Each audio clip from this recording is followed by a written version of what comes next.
Қырымның 40 батырының бірі Асанқайғы туған абат дастанынан үзінді. Әл қиса, сонда Қалмақтың ханның сөйлеп жатқан жер еді.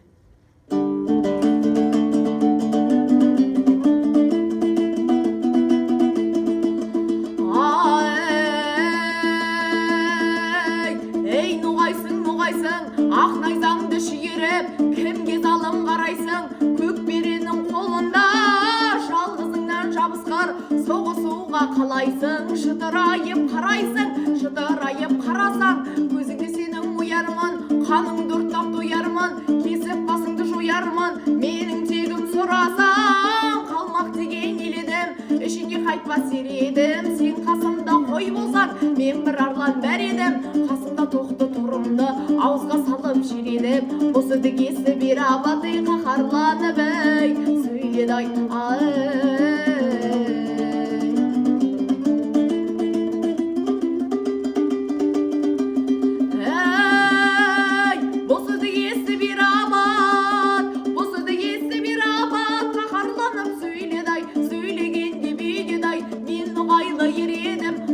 Батыр ер едім, қасымда бар 40 жігіт, әрқайсысы 1000 кісі, 40 000 кісі қол жатыр. Ей ақысы сен ақымақ, кішкене ғана шыдасаң, шекеңе тиер қол тоқпақ. Қалмақ тұрды қаһарды, сонда тұрып ұмтылды, біріне қарсы шабысты, найзаласып қағысты, сонда тұрып ұмтылды.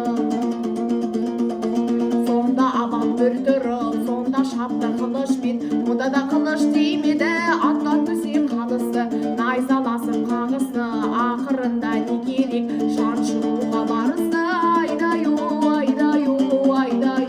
Айдай-ю.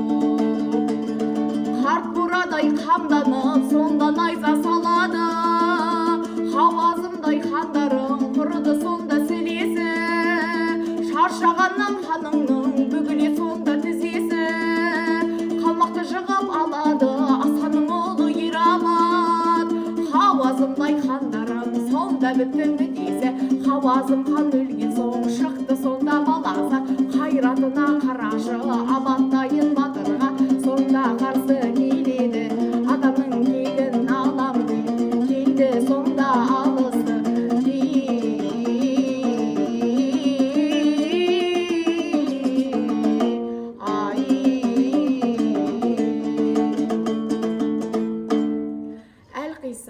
Сүйдегенше болмай-ақ ақ найза хан баласына тиіп денесін шаншып өтті. Ақ сауытқа да қарамай найзаның ұшы оттай өтіп, жас батырды жаралады. Сол сәтте Ноғайлының батырларының намысы лап ете түсіп кеткен жер екен.